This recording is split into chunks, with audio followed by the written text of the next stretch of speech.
All right, folks, welcome to another episode of the Strong for Life podcast. I'm joined by my man Brad. How you keeping, man? Good, thanks. Connor, how are you? Good. It's been quite a while since we did one of these. How long? Yeah, It's last year, I think, was it? I think so. A good few months. Yeah. Awesome, mate. Well, let's jump in. We're going to talk about eating slowly. This is actually the first nutrition habit we use with clients in the program. And the reason we like to use this habit is because you don't need anything in that you don't need to have if set access to certain food. You don't need to be able to having to weigh stuff or track stuff. You can actually bring this into every environment.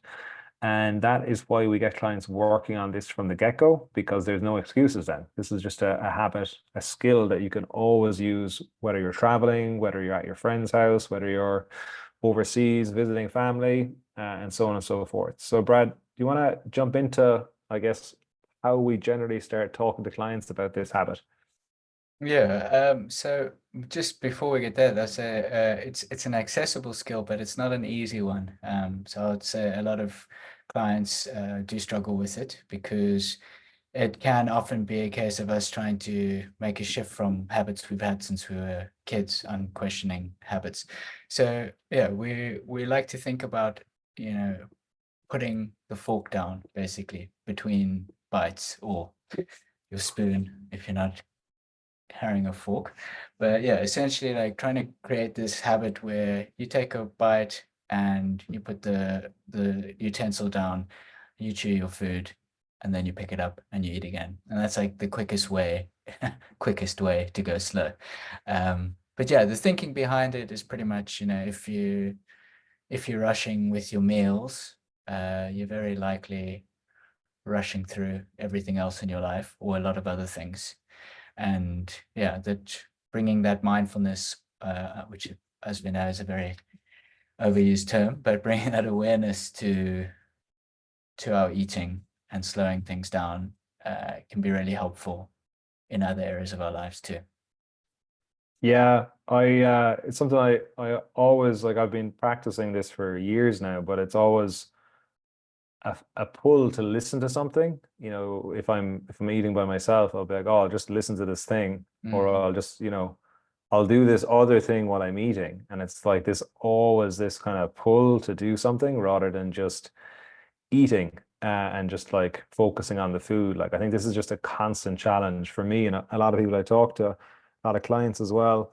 And one thing I started practicing over the last few weeks was just actually um reading, like having a book with me. So if I did feel like, oh, I really want to distract myself for whatever reason, I can read the book. And it's Mm. very, very interesting how much calmer I felt just having a meal. And if I wanted to disrupt the meal, it wasn't like social media or it wasn't like listening to a podcast. It was just like, oh, I'll read a page or a few lines and then I'll go back to my meal. So that might be a helpful kind of way of, if you're going from being completely distracted watching stuff or listening to stuff, like reading something can be a nice option or alternative as well.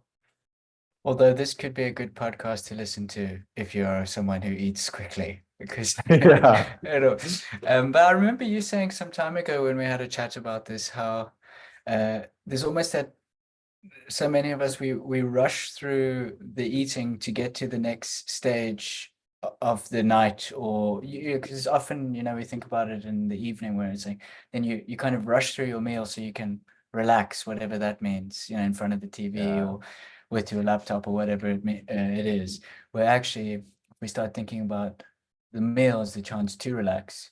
You've prepared this thing, it's hard work or whatever you've done, and now you can actually sit. That can really be the start of the relaxing period as well.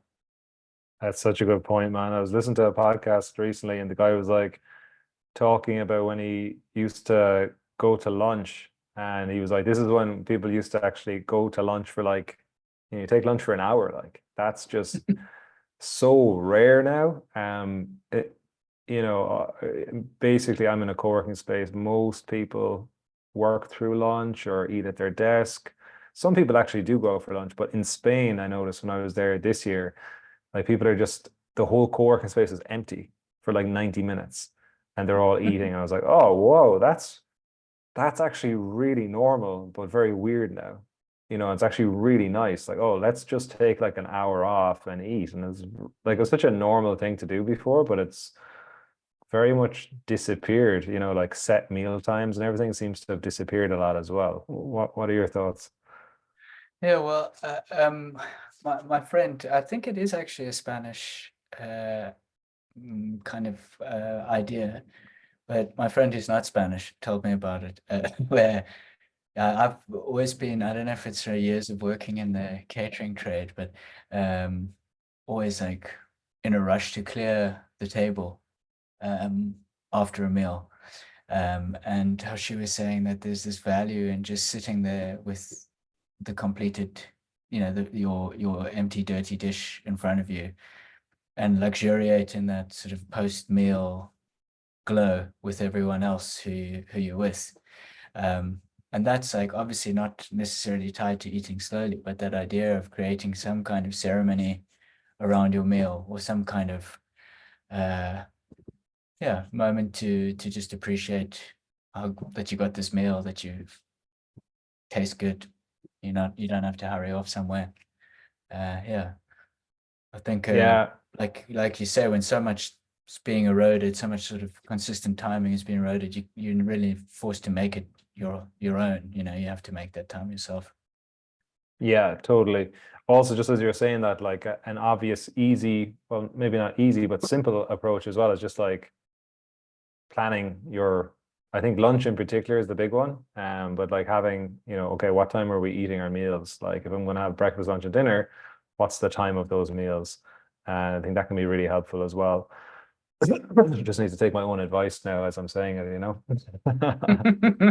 Um, you know. So it's okay. So basically, yeah, we're trying to slow things down because as Brad said, it's easy to get into this perpetual cycle of always waiting to get on to the next thing. And it's stressful. It's something I really struggle with. I'm sure Brad is probably in a similar boat, or at times at least. And your meal time is a time where you can be like, okay, this is 30 minutes that I'm going to sit down and I'm just going to focus on the things that I'm doing, and I'm going to create the time and now I have the time to do it. And the big thing is like eating slowly, it's going to help with your digestion. It's going to help with hydration. It's going to make it easier to lose weight and maintain weight, which is a huge one because if you're eating distracted and you're super stressed, it's going to be much easier to overeat and to use food as a pacifier for that stress. And it's also going to allow you to feel more satisfied with your meals. So if you're actually tasting stuff properly rather than just hoovering it down while you're, looking at emails or whatever, you're going to just enjoy the meal more, probably feel the need to eat less. And as a result of that, get all of the benefits from a digestional standpoint, a weight maintenance or a weight loss standpoint as well.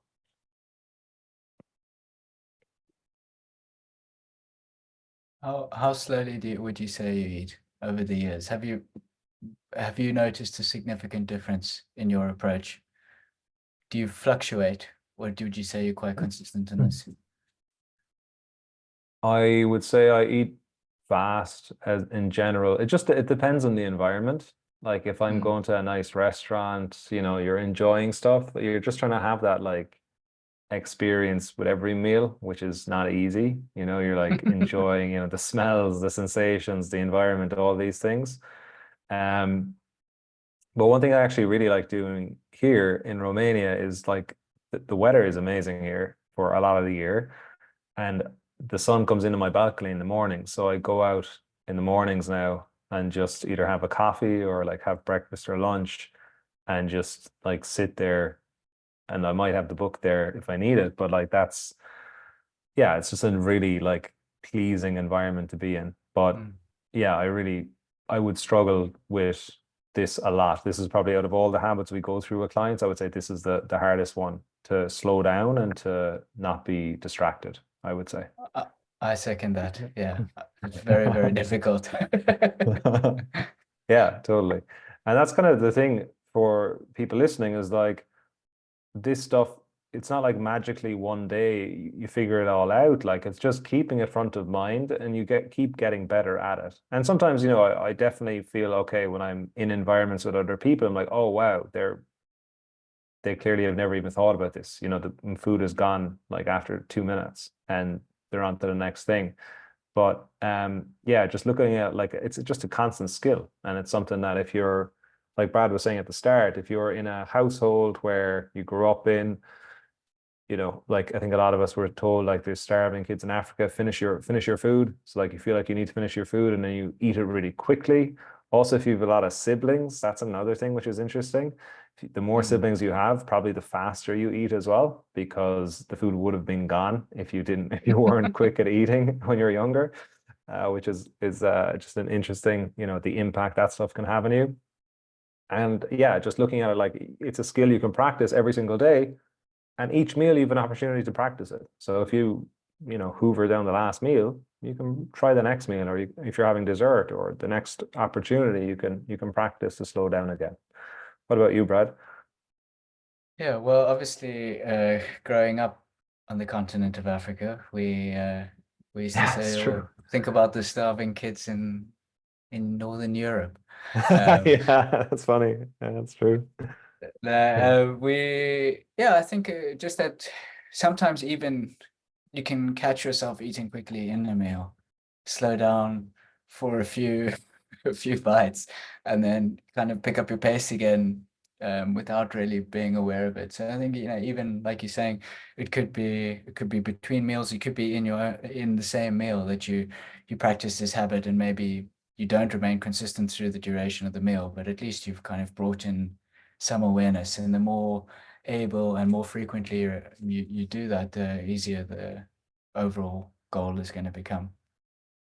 Yeah, no, just as you were saying that, it's like in meditation when you realize you've been daydreaming that and catching yourself is like that's the actual key. Like, so it's the same with all this stuff. Like you are like, oh man, I've nearly finished my meal. Oh, I've realized I've actually been eating really quickly. That's you becoming more aware. So that was a really, really good point, Brad.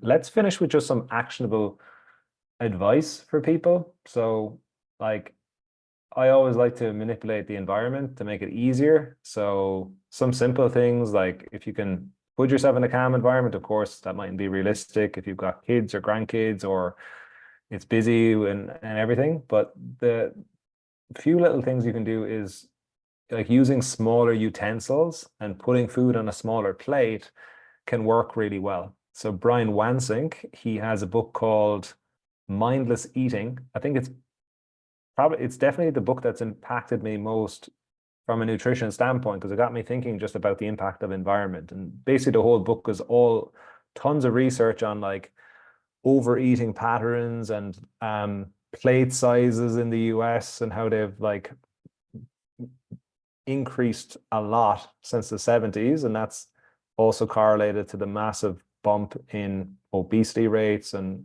all these issues.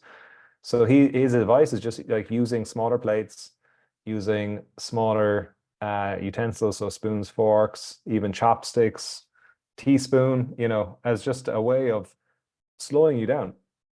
And it's kind of funny as well. Like it's just like an experiment. So you can have a laugh about it, like with your, whoever you're eating with, be like, look, I'm actually going to try eating this with a teaspoon and see how much slower I am.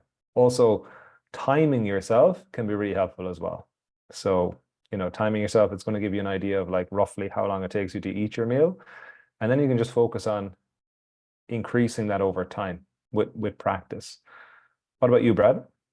Well, it's actually the first time I've heard the idea of timing oneself during a meal. I think it's really good.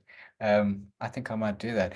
I definitely like the idea of the trying the different utensils, particularly chopsticks, because it's also a great skill to be able to have. So when you go to a restaurant that requires chopstick use, you look very cool instead of someone Yeah. who's just Y- having to stab one end of it into a bit of sushi and then jam it in your mouth. Yeah. Yeah, I've always liked that. Uh, One of the bits of advice we give is to match a slower paced eater.